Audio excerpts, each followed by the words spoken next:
Hey everybody, Steve here. Today I'm both the host and the guest. Yes, this is a solo episode. It's something I haven't done before in the Community Lounge podcast, but I wanted to take one episode out of the current season to explain a bit to you about why I'm doing this podcast, what I hope to achieve, and to tell a bit of the backstory. Now, solo episodes are harder to pay attention to as a listener because you don't get that variety of voices changing the to and fro of two people. So I'm going to try and keep this shorter than usual, about half the normal length. Okay, let's get into it. I'm going to ask some questions and answer the questions. So, question one. Why? Why am I creating the Community Lounge podcast? Well, there's the big picture answer, which is it's a project to help me with marketing my product Feature Upvote. But there's also some smaller or medium picture answers. It's a way to help me network with my existing customers, to build up my relationship with them. It's a way to network with potential new customers, and even to get to meet people who might one day need Feature Upvote or know somebody else who needs it. At this point, I want to tell you a little story about season one of this podcast. We didn't mention it much at the time, but the first two guests from the first two episodes were both had been existing customers of Feature Upvote. One guest had been a customer, he introduced it to the studio he was working for, but then he left that studio. They're still using it to this day at the studio he used to work for. And the second guest is from a company that's a studio that's currently using Feature Upvote and have been using it for years. They really seem to be happy with it. And the story doesn't end there. Another person I talked to in season one, they're not a customer, they haven't been a customer, but he got in contact with me at one of the big industry events to talk to me about Feature Upvote, to tell me that he was very interested in introducing it to their studio. But at this point, they haven't done so. It can take a long time for these things to happen. So it was also a chance for me to get to learn more about him and his role in the industry and how he works and so on. So you can see there how it's really good for networking with existing customers and potential customers. But I've also been inviting people onto the show that who I think have a story to share, who I think it would be interesting for both me and for you to hear. Now, if we continue with that medium picture, every time I share an episode of the Community Lounge on LinkedIn or on social media, it's a chance just to show to other community managers in the industry and other people in the wider video games industry that we exist and what I'm doing. So it's very much a marketing project for my product Feature Upvote. But I'm hoping it's more than just that. I'm hoping it's also a way in which you can learn about community management. I hope it's providing a great resource for community managers, a chance for you to hear the stories of how people became community managers, of learning how to do your job better, and even sharing how you do your job. And finally, it's helping me learn more about community managers. I'm not a community manager, I run a software company, but it's community managers who seem to be bringing Feature Upvote into game studios and publishers. And I need to know more about how you operate, how you think, how this job is defined. And it turns out it's loosely defined. Everybody seems to have a different definition. And this is the stuff I've been learning by running this podcast and inviting people like you onto it. So there's the first question answered. Why am I creating the Community Lounge podcast? As a promotional tool for my product, yes, but also a way to network and a way for me to learn and hopefully a resource for you. Hey, I want to just briefly tell you a story about a friend of mine who is a community manager, or at least was. She's now in a more senior community related role. And even before I started this podcast and I wanted to learn more about how to reach community managers, I got in touch with her and asked if we could chat for a while on Zoom. And I asked her, where do you learn about how to do your job better? What are the events you go to, etc.? I asked her, what are the events for community managers? And she said, I don't know, none. I asked her, what are the podcasts for community managers? She said, none that I know of. I asked her, what are the open communities that you can go to as a community manager? She said she didn't know of any. And I was a bit surprised. And then I started doing my research, hoping to find these communities. perhaps so that I could sponsor them or advertise on them. I was surprised, not surprised. I saw what she was saying. There really isn't much there. So I'm hoping that with the community lounge, we're at least helping improve that situation. And we're not done, by the way. Each episode of this podcast is giving us helpful information that one day will hopefully become some useful content on our website in which all community managers can learn. Okay, let's go back a step now with question two. What is this product I keep talking about? I say that this is a promotional tool to some degree for my product. What is this product? Well, the product, as I've said, is Feature Upvote. It's a feedback management platform. It's about 8 years old. And when we first started it back in 2017, we marketed it as a tool for software companies, for small software companies. And yet, somehow, despite us never marketing it to the video games industry, it became unexpectedly popular amongst the video games industry. It became something useful for video games where they were drowning in player feedback.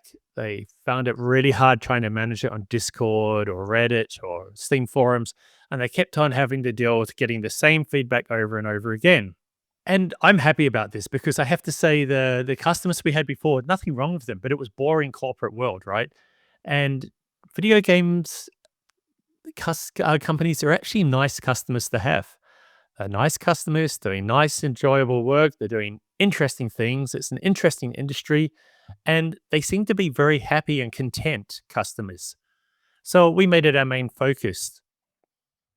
You know, the strange thing is, back when our focus was actually a wider among software companies, if you'd gone to our homepage then, you would have seen the most corporate, dull looking website because, we wanted it to feel right for people in corporate software companies. We had this like artwork that was this very pale blue stick figure type of thing that's used in corporate sites. And the whole text, it really didn't sparkle. And yet, despite the fact that there was nothing about our website that said this was the right place for video games companies, they were still finding us, signing up for our free trial, and becoming customers. We seem to have hit upon a niche, and now we've moved the whole company to focus on that as of about 8 months ago, as of about September 2024. And I tell you, it's so much more enjoyable than surfing the corporate world. Okay, let's move on to question three. I'm going to go back another step even further. Why is it that Feature Upvote, our feedback management platform, is popular with video games companies? Good question, self-serving question, you're right. But the answer is because of Ruben. Because of who? Because of Ruben. And there's another story to tell. So Ruben was working with me back when we started Feature Upvote. At the time, we were 3 people in this small software company I run, and we had another product that was our main focus. Now, Ruben and the other team member went away, and I was the only one home here in Barcelona for a week or two. And while they're away, I'd been thinking of this idea of creating a feedback management platform for a while, but I hadn't mentioned it to anybody. And while they were away, I made some wireframes of how this tool might look and how it might work. I didn't even have a name for it at the time, but it was basically what Feature Upvote is today. And when the team came back from their respective holidays and I showed them what I'd been working on, they were both excited, but Ruben in particular was really keen to work on this product. And I was a bit surprised at the time because I couldn't see how it was so interesting for him, but he really liked the idea. Ruben, I have to add, had a background in the video games industry. Now, if I had been thinking or listening properly at the time, I would have asked him why he was so interested and so excited, and I would have learned a lot, and probably I would have saved some years in realizing that the video games industry is where we should focus. Well, Ruben was working half-time with me. So he was working 4 hours every morning, Monday to Friday. Then he'd go home for lunch, and then he was working on another project, a video game, with 3 of his friends or acquaintances. I really don't remember exactly. But amongst this group of people working on a video game, he was both the game designer and the customer support person. Let's face it, when you're in a very small team, everybody has multiple hats. They hadn't yet launched, but he really wanted to use Feature Upvote with this game. We hadn't launched either. Feature Upvote currently at that time had 1 product using it, and that was our existing product, and it was in beta, it was private beta, no one else knew about it. But he really wanted to use it already for their game in time for their launch. And again, I didn't quite get it. It's like, we're not making this as a video games tool. Like, why would you want to use it? Like, it's for software companies. Again, if I had listened, if I had asked them some questions, I would have saved years. But Ruben saw something I didn't see.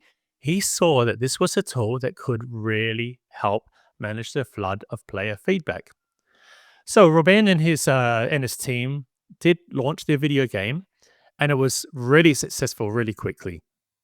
Um, this is a great thing to have when you're in private beta with a product like Feature Upvote, because your product is getting stress tested by somebody who's on your side. So, I had thought that Feature Upvote, a product might get 100 pieces of feedback over a year or two or whatever. Video games get that much feedback in a week, sometimes even in a day. So Ruben's team, they had a good launch, and before we knew it, they had like 1,000 pieces of feedback in Feature Upvote. And it actually broke it. Feature Upvote couldn't handle more than 1,000 pieces of feedback. We quickly fixed that and got it working again. So no problems there. But Ruben would come in on a Monday morning and he would say, "Hey, I'm really struggling with problem X. Could we work this week on fixing it in Feature Upvote? For example, I'm really struggling when I get 10 pieces of feedback in a day and I want to approve it all. And it's really monotonous having to go into each piece of feedback one by one, look at it, approve it, go back. Is there a way we can do it in bulk?" It was a good request, so we did it. And then the next week, he might come in and say, um, "We're getting feedback that has like two suggestions in one. We need an easy way to split it. Currently, I'm having to go and create it manually, and it's really time consuming." And I thought, yeah, that makes sense. So we added a split button where you could turn one piece of feedback into two. And because Ruben was really using this feature, we managed to make the usability, the user interface of this split feature really good. We did the same with merging duplicates and with our search feature, with adding screenshots. It was all stuff that he was really finding frustrating, so we would fix it. Hey, if you're ever making a product yourself, you can't beat having somebody in your team who's actually using it for real life, because they're coming in with all these feedback, but they're also testing your solutions to their problem. So I have a lot to thank Ruben for. He left our team a long time ago. He's now working in a well-known games related company in Spain, here in Spain. And that's the answer to the question, why is Feature Upvote popular with video games companies?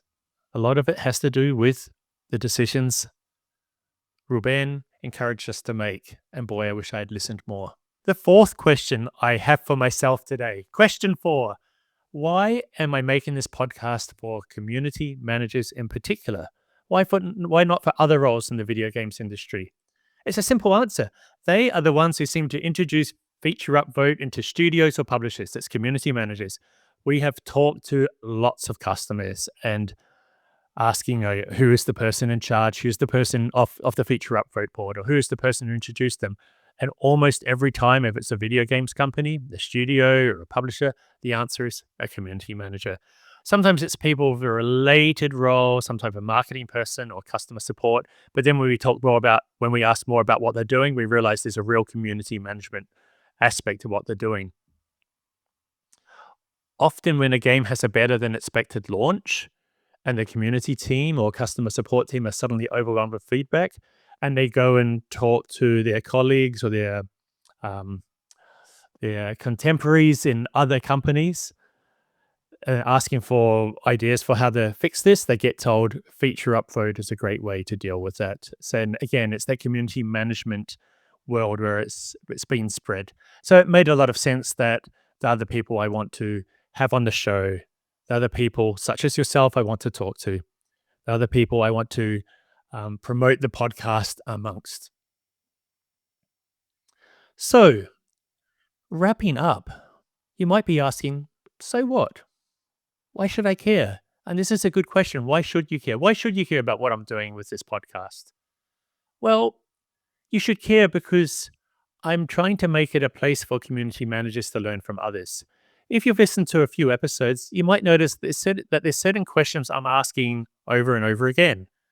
I'm asking community managers, how do you learn to do your job better? I'm asking community managers, what tips do you have for other people? I'm asking community managers to tell their story of how they got into the role. And I'm hoping that these answers are something that we can all learn from. I've been learning a lot. Hopefully, it's also something that you are learning from. I'm also wanting it to be a place for you as a community manager. Assuming you are a community manager, maybe one day you'll come on a future episode and you'll tell your story. If this isn't something interesting for you, if you are interested in the idea of being on this podcast one day to tell your story as a community manager, do get in touch. You can either email me, steve@featureupvote.com, or you can connect with me on LinkedIn and DM me. We'll have all of that in the show notes, of course. So there you have it. That's the story of why I've created the Community Lounge podcast. That's the story of the product I keep talking about, Feature Upvote. That's the story of why I think Feature Upvote is popular with video games companies. And that's the story of why I'm talking to community managers in particular. Okay, that's all. Thanks for listening. Bye.